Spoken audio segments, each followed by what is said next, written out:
Bismillahirrahmanirrahim. Assalamualaikum warahmatullahi wabarakatuh.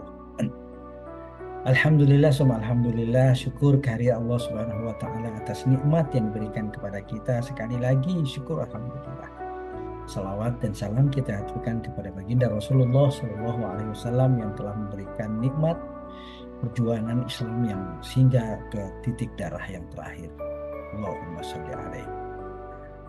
Jika pada pertemuan sebelumnya kita sudah membahas bagaimana menyusun latar belakang masalah dengan baik pada bagian pendahuluan, kemudian kita sudah bisa berhasil merumuskan masalahnya. Pada bagian keduanya kita sudah membahas bagaimana menyusun kajian teori yang terbaik, kemudian menyusun konstruknya, melihat kajian penelitian yang relevan, lalu membuat kerangka pikir dan menyatakan hipotesis tindakannya. Nah, ini bagian yang tidak kalah pentingnya juga. Lalu, bagaimana melaksanakan penelitian tindakan kelas ketika hipotesis kita sudah rumuskan? Nah, kita butuh ada yang namanya, ya betul, metode penelitian. Nah, metode penelitian dalam tindakan kelas ini menjadi penting sebab ini alat yang akan kita gunakan untuk memperoleh data penelitian kita. Nah, dalam bagian metode penelitian tindakan kelas itu sebenarnya ragamnya itu banyak, tapi kita akan menggunakan ragam untuk metode penelitian ini. Pertama, kita akan melihat jenis dan pendekatannya. Kemudian prosedur penelitiannya bagaimana? Lalu teknik pengumpulan data dan sumber datanya. Lalu teknik analisis datanya gimana? Ini bagian-bagian penting dalam struktur metode penelitian tindakan kelas. Pertama, kebutuhan kita dalam mengeksekusi rencana penelitian yang kita sudah siapkan. Ya, kalau kita melihat beberapa jenis ya dan pendekatan penelitian tindakan kelas, kita mengenal ada model Kemis dan Taggart, ada model Sagot, ada model Stenhouse, ada model Elliot, ada model Carr and Kemis, banyak. Masing-masing memiliki karakteristik dan pendekatan yang khas ya. Nah, pemilihan model ini tentunya disesuaikan dengan tujuan penelitian, konteks kelasnya, kemudian preferensi individu peneliti atau guru yang terlibat dalam penelitian tindakan kelas, dan kemampuan kita. Silakan. Nah, dalam metode ini kita akan memilih satu model saja, yaitu model Kemis and MC Taggart. Nah, kita melihat kalau dalam metode penelitian ini kita sudah sampaikan, ini jenis penelitian yang kita gunakan. Kita menggunakan model penelitian model Kemis and Taggart. Ini dia dalam gambar ini ada siklusnya. Jadi ini siklus pertama, ada siklus kedua. Di setiap siklus itu ada putaran, ada perencanaan, ada perlakuan, ada pengamatan, ada refleksi. Setelah itu muter lagi, kita lakukan perencanaan, kita lakukan perlakuan, pengamatan, refleksi, dan seterusnya berputar. Nah, ini logika yang model yang dibangun oleh Kemis and Taggart. Ya, ini. Nah, dalam penelitian ini kita sampaikan supaya kita bisa memastikan model yang kita gunakan supaya kita bisa diklarifikasi secara metodologisnya. Nah, kalau kita melihat prosedur penelitian ini, dalam jenis penelitian ini dilakukan dalam setiap siklus ini, dan dalam setiap siklus satu itu ada namanya perencanaan, kemudian pelaksanaan, observasi, evaluasi. Itu untuk setiap siklus. Terus siklus kedua ada lagi perencanaan, pelaksanaan, observasi, dan evaluasi. Tentunya perencanaan itu berdasarkan hasil refleksi. Bagian yang kurang yang ditemukan pada saat pengamatan dan evaluasi pada saat pelaksanaan pembelajaran pada siklus yang pertama itu akan ditindaklanjuti perbaikannya pada siklus kedua. Nah, menindaklanjuti perbaikannya pada siklus kedua, kita akan tetap mengikuti tahapan kita rencanakan, kita laksanakan, kita observasi, dan kita evaluasi, dan seterusnya. Jadi siklusnya dalam setiap satu kali putaran ada putaran di dalamnya. Nah, putaran yang di dalamnya dalam pelaksanaan penelitian tindakan kelas itu ada perencanaan, ada pelaksanaan, ada observasi, dan evaluasi. Ini untuk prosedur penelitiannya. Nah, kalau kita lihat contoh, ini prosedurnya mulai dari perencanaannya bagaimana, ini kemudian ada observasi bagaimana, lalu ada juga refleksinya.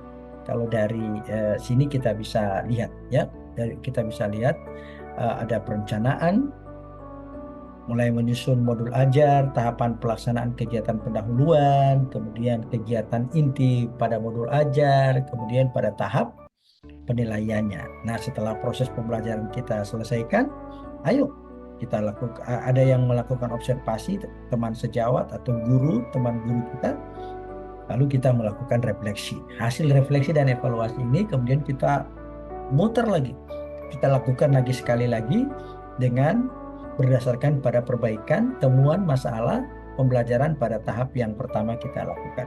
Demikian seterusnya. Pada akhirnya kita bisa menemukan pola dan model pembelajaran yang terbaik dalam mengatasi masalah pembelajaran yang sedang kita hadapi. Ya.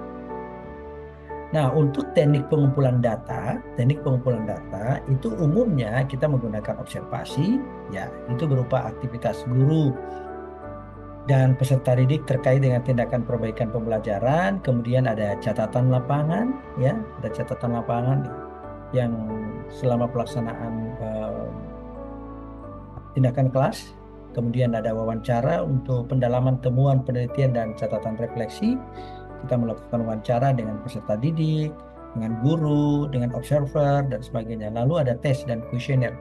Tes ini kalau kita mengukur hasil belajar, kalau kuesioner misalnya kita gunakan bagaimana apakah sebuah model strategi pendekatan teknik tertentu itu bisa meningkatkan minat, motivasi, percaya diri, kepercayaan diri, dan sebagainya. Ini yang terkait untuk kuesioner yang non-tes. Berikutnya kita bisa melihat contoh untuk teknik pengumpulan datanya. Ini dalam contoh ini kita bisa lihat ada teknik observasi, ya. Ini ada teknik observasinya, ya.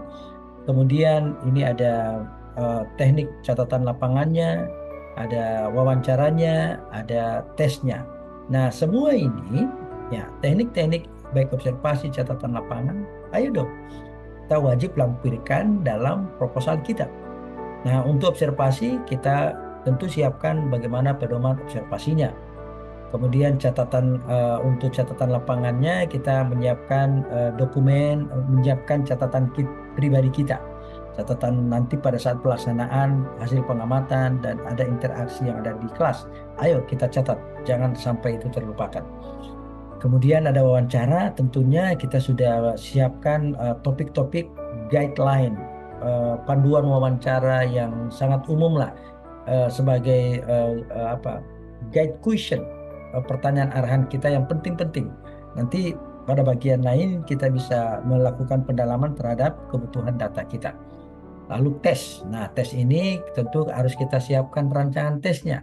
Karena ini hasil akhirnya adalah hasil belajar, tentunya cara mengukurnya adalah tes. Tapi nanti kalau hasil akhirnya adalah minat belajar, meningkatkan minat, motivasi, percaya diri, kesulitan, stres, dan sebagainya, itu yang non-tes, tentunya kita siapkan kuesioner sederhana yang sudah kita validasi oleh ahli, dan apalagi kalau kita gunakan instrumen baku akan lebih baik. Sekali lagi, kesemuanya ini harus kita lampirkan pada lampiran proposal, karena pada ujian proposal itu sebenarnya adalah ujian instrumentasi data, instrumen pengumpulan data yang coba akan diverifikasi dan coba untuk dilihat lebih jauh. Apakah alat yang Anda gunakan untuk mengumpul data betul-betul alat yang handal untuk mengukur itu.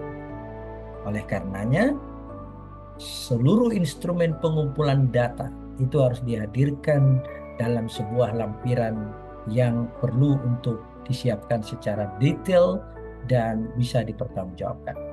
Ya. Nah, untuk lampiran itu tentunya biasanya itu ada lampiran RPP atau modul ajar untuk kebutuhan siklus 1, tadi yang kami sudah sampaikan. Kemudian itu ada perbaikannya, siapkan lagi RPP atau modul ajar untuk siklus yang keduanya. Lakukan, kemudian observasi, evaluasi, siapkan dokumen lagi, perbaiki dokumen berdasarkan temuan pada siklus yang pertama. Ayo setelah itu kita lakukan lagi PTK-nya. Ya, tentunya RPP atau modul ajar yang kita sudah siapkan pada lampiran 2 ini tentunya kondisinya berbeda. Dia akan lebih baik dari RPP atau modul ajar sebelumnya. Karena ini adalah RPP atau modul ajar perbaikan.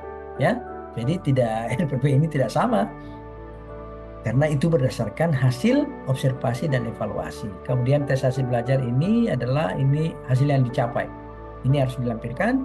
Kemudian beberapa pedoman observasi aktivitas guru, aktivitas peserta didik, lalu ada foto dokumentasi. Ini akan terkait dengan melihat bagaimana proses tindakan yang kita pilih. Dan dalam penelitian ini dia misalnya menggunakan model strategi pembelajaran PQ4R, maka proses tindakan PQ4R itu apakah dilakukan oleh guru dan siswa? Tidak. Nah, lampiran ini, pedoman ini yang akan memberikan informasi dan melakukan validasi dan melakukan upaya untuk membuktikan apakah proses model pembelajaran itu terlaksana dengan baik atau tidak. Lalu bagaimana hasilnya? Itu akan kemudian diukur, ya, sekali lagi itu akan diukur berdasarkan hasil tes yang dicapai, karena ini perubahan yang akan kita capai dan ini proses tindakan yang dilakukan untuk mencapai sebuah perubahan pembelajaran, kualitas pembelajaran. Nah, untuk teknik analisis data ini kita menggunakan mixed method, paduan antara teknik kuantitatif dan kualitatif. Nah, kualitatif itu terkait dengan analisis deskriptif. Di sana itu ada, tentunya kan kita menggunakan wawancara, kemudian kita gunakan observasi, kemudian kita gunakan catatan lapangan. Nah, teknik data menggunakan observasi, wawancara, catatan lapangan, ini tentunya kita analisis dengan menggunakan pendekatan kualitatif. Nah, pendekatan kualitatif ini tentunya pendekatan yang cukup sederhana, tapi juga perlu ada keseriusan yang baik. Kemudian dari data yang ada juga kita bisa melakukan analisis menggunakan pendekatan kuantitatif. Nah, di sana kita bisa menghitung mean, median, modus, nilai rata-ratanya. Nah, keduanya ini kemudian ini akan kita gunakan sebagai indikator keberhasilan untuk mengukur indikator keberhasilan. Indikator keberhasilan itu kita akan lihat dari hasil tesnya. Kemudian apakah proses model pembelajaran itu jalan atau tidak, atau tindakan yang kita pilih dalam rencana penelitian tindakan kelas itu jalan atau tidak. Nah, ini paduan antara kualitatif dan kuantitatif. Ini keduanya, supaya kita bisa memberikan data yang diperoleh secara kuantitatif itu terkonfirmasi secara kualitatif. Demikian pula data yang kita peroleh secara kualitatif itu dibuktikan dengan data secara kuantitatif. Dan sesungguhnya ini merupakan data yang cukup baik. Ya. Berikutnya ini ada contoh, ini teknik analisis datanya, ada pendekatan kualitatifnya. Karena dia dalam pendekatan kualitatif, tentunya kita membutuhkan kriteria, apakah dia tuntas, tidak tuntas, apakah aktivitas guru itu tuntas atau tidak tuntas, terlaksana atau tidak terlaksana. Kemudian dalam analisis kuantitatif, tentunya kita menggunakan rumus-rumus yang sederhana dan aplikasinya cukup banyak, dan ini sangat mudah karena kita hanya menghitung mean-nya, kemudian medianya, modusnya, dan sebagainya. Ini standar dalam analisis statistik deskriptif, ya. Kemudian, terakhir dalam bab 3 ini kita tentunya menentukan indikator keberhasilan. Nah, indikator keberhasilan itu adalah kriteria atau parameter yang digunakan untuk mengevaluasi hasil dari tindakan yang dilakukan dalam konteks perbaikan kualitas pembelajaran. Nah, tentunya ini menjadi penting. Dikatakan dia berhasil, apa ukurannya? Nah, agar dia berhasil ada ukurannya, itu ada indikator keberhasilan tindakan. Kita ada hipotesis tindakan. Tentunya hipotesis tindakan itu yang kita duga tindakan itu terjadi, tercapai, kita ukur juga indikatornya. Nah, misalnya ini indikatornya kalau hasil belajar kita bisa menggunakan KKM, kriteria ketuntasan minimal atau kriteria ketuntasan tujuan pembelajaran KKTP. Nah, kita tentunya akan sesuaikan dengan nilai KKTP yang ada di ya berlaku di sekolah atau di kelas atau di mata pelajaran itu. Atau kalau dia menyasar tujuan pembelajaran, KKTP tujuan pembelajarannya itu berapa secara kuantitatif. Kemudian hasil aktivitas peserta didik, ini ada skornya. Apakah dia kriterianya berada dalam skor baik atau sangat baik. Kalau kurang baik berarti aktivitas peserta didik untuk kegiatan model pembelajaran ini tidak berhasil. Demikian juga aktivitas guru. Jadi semuanya harus terukur dan bisa dipertanggungjawabkan secara akademik. Ini indikator keberhasilannya, supaya kita punya basis apa dasarnya itu berhasil. Oh, ada indikatornya. Nah, kalau kita tidak batasi indikator, kita akan mengalami debat yang cukup panjang. Oke, jadi ini menjadi penting. Mudah-mudahan, oke, kita bisa melihat saja contoh ya. Kita bisa melihat bagian contoh bagaimana struktur dalam penelitian tindakan kelas ini, terutama untuk metode penelitian ini dilakukan. Nah, ini metode penelitiannya. Ini kita bisa lihat, ini ada jenis pendekatannya apa, ini ada jenis pendekatannya ya. Kita bisa lihat ini jenis pendekatannya. Kemudian ya, prosedur penelitiannya apa, ini ada tahap perencanaannya. Kemudian ini ada observasinya, ada tahap observasi, ada kemudian refleksi. Nah, ini yang siklus dan di setiap kegiatan di setiap siklus. Kemudian ini ada teknik pengumpulan data, ada observasi, ada teknik catatan lapangan, ada wawancara, ada tes. Kemudian sumber datanya dari mana saja, lokasinya ini tinggal tambahan saja ya. Kemudian ini teknik analisis data seperti tadi kami sampaikan, ada teknik analisis kuantitatif, kualitatif ya. Kemudian ada teknik analisis kuantitatif dengan menggunakan formulasi statistik sederhana, ada mean, median, modus, average, menggunakan formulanya dan sebagainya. Kemudian ini ada indikator keberhasilannya. Nah, di bagian lampiran kita sangat membutuhkan ada lampiran berupa modul ajar, siklus 1, kemudian tes hasil belajar, pedoman observasi dan sebagainya. Ini ada lampiran-lampiran RPP-nya, kemudian ada tesnya, ada pedoman wawancara dan sebagainya. Nah, contoh proposal ini saudara bisa lihat di bagian lain, di bagian link di dalam video ini. Mudah-mudahan ini bermanfaat.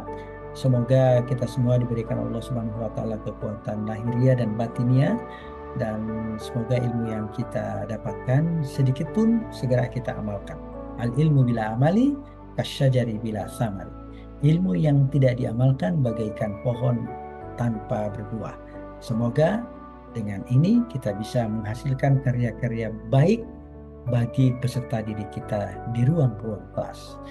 Demikian, insya Allah kita ketemu pada bagian yang lain, yakni bagaimana membuat laporan penelitian tindakan kelas. Wabillahi taufiq wal hidayah. Assalamualaikum warahmatullahi wabarakatuh.